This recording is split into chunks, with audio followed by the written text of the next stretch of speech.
Good morning students. Today I will teach you next part of the chapter 3. Under the shadow of the Second World War, Germany had waged a geopolitical war which resulted in the mass murder of selected group of innocent civilians in Europe. Second world war के दौरान ही Germany में एक बड़े पैमाने पर एक वार हुई मतलब देश के अंदर ही बहुत सारे लोगों को क्या किया गया, मारा गया। कौन कौन से लोग थे वो? Group of innocent civilians of Europe. वो यूरोप के कैसे थे? इनोसेंट, यानी कि उन्होंने कोई क्राइम नहीं किया था, उनका कोई फॉल्ट नहीं था, लेकिन उनको हिटलर ने बड़े पैमाने पर उनको मारा, उनका मर्डर किया। The number of people killed included 6 million Jews, जो यहूदी थे वो 6 मिलियन मारे गए, और 2 मिलियन जिप्सीज मारे गए, 1 मिलियन जो पोलिस के रहने वाले नागरिक थे वो मारे गए, और 70,000 जर्मन भी जो है वो उसने मरवा दिए।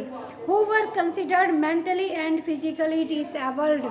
जो जर्मन कौन लोग मारे गए? जर्मनी में रहने वाले एक तो जो फिजिकली और मेंटली डिसेबल्ड थे। डिसेबल्ड मतलब अपंग थे, किसी को सुनता नहीं था, या कोई लंगड़ा था, या मतलब कोई भी उसमें जो है किसी भी तरह की कमी थी, तो उसको हिटलर जो था उसका कहना ये था कि इनका मेरे देश में ये किसी काम के नहीं है और इनका मेरे देश में कोई काम नहीं है।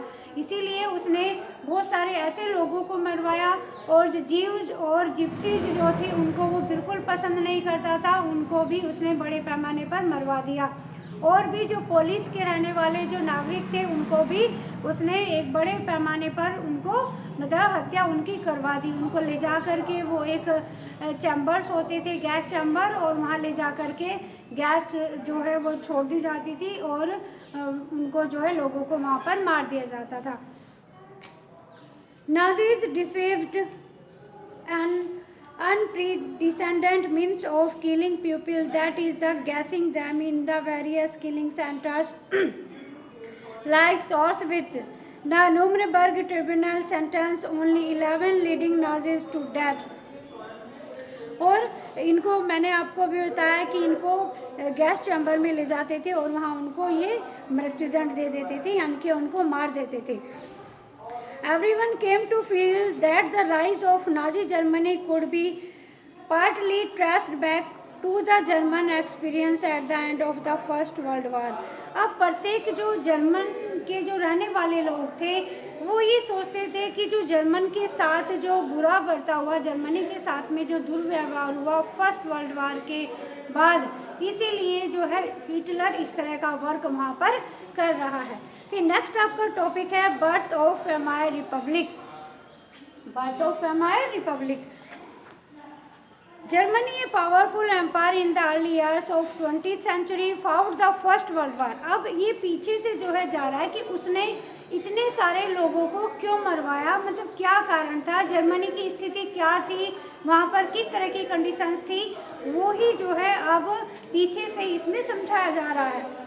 जर्मनी एक बहुत ही पावरफुल एम्पायर था, साम्राज्य था 20th सेंचुरी के शुरुआत में, और वो फाउट फर्स्ट वर्ल्ड वार हुई थी, वो आपकी हुई थी 1914 से 1918 तक। और इसमें एक साइड में कौन कौन थे? एलाइज थे, इंग्लैंड, फ्रांस एंड रसिया, और उसके और भी मित्र देश थे।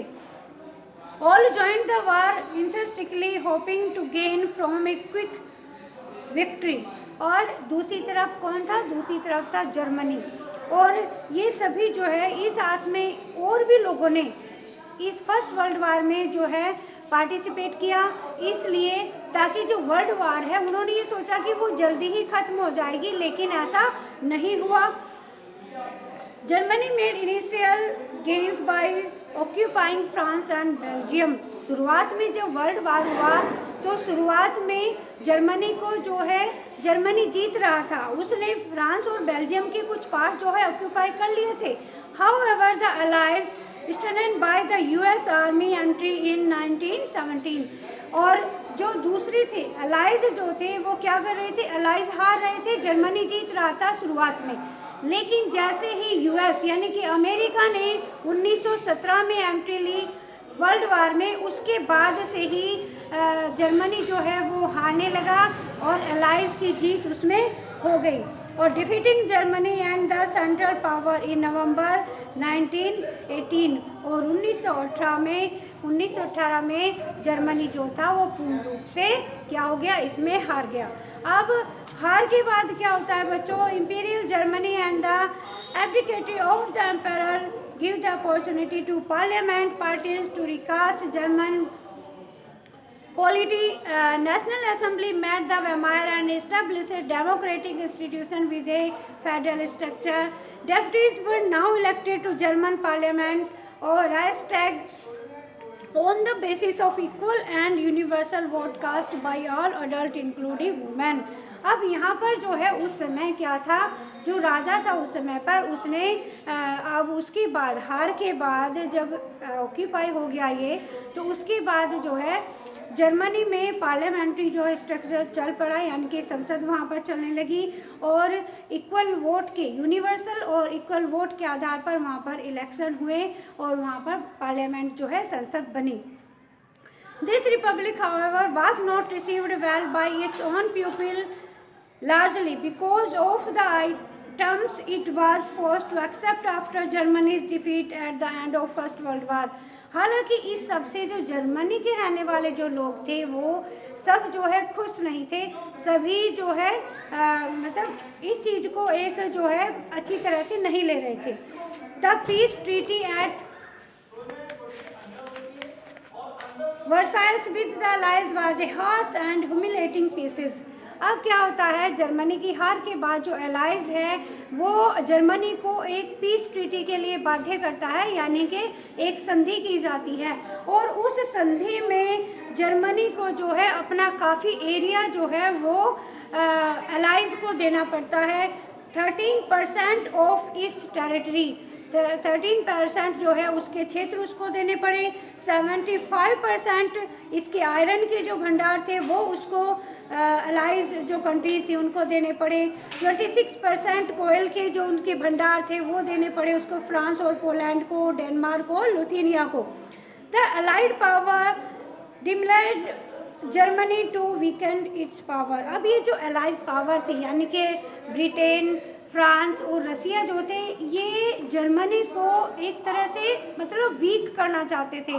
उसके उन्होंने सारे जो भंडार थे, यहाँ तक कि जो उसका गोल्ड का जो स्टॉक था वो भी उन्होंने ले लिया था ताकि वो जर्मनी को जो है पूरी तरह से ख़त्म कर सके।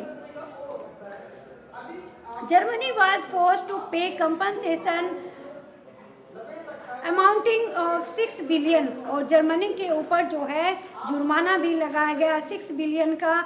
The allied armies also occupied the resources rich Rhineland for much of the 1920, और अलाइड जो सेनाएं थी उन्होंने राइनलैंड के 1920 के समय पर उसके जो मतलब जो रिसोर्सेज थे, रिच रिसोर्सेज थे, अच्छे संसाधन थे, वो भी ऑक्यूपाई कर लिए थे। Many German held the new Weimar Republic responsible for not only the defeat in the war but the disgrace at Versailles. अब बहुत सारे क्या सभी जो जर्मन थे, जर्मन वासी जो थे, वो इस चीज़ के लिए अलाइज को जो रेस्पॉन्सिबल मानते थे, क्योंकि एक तो जर्मनी की हार हो गई, ऊपर से उसके ऊपर जो इतने सारे जुर्माने और उसकी बहुत सारी चीज़ें जो है ऑक्यूपाई कर ली इन्होंने। तो जर्मनी के लोगों में अलाइज के प्रति जो है बहुत ज़्यादा आक्रोश था और इसी आक्रोश के चलते आगे हिटलर का उदय होता है और हिटलर जो है वो शासन करता है और फिर दोबारा से उसकी तानाशाही के कारण ही, उसकी इसी थिंकिंग के चलते कि अलाइज ने जर्मनी के साथ गलत किया, सेकेंड वर्ल्ड वार इसी कारण से होता है। वो मैं आपको नेक्स्ट वीडियो में आपको समझाऊंगी।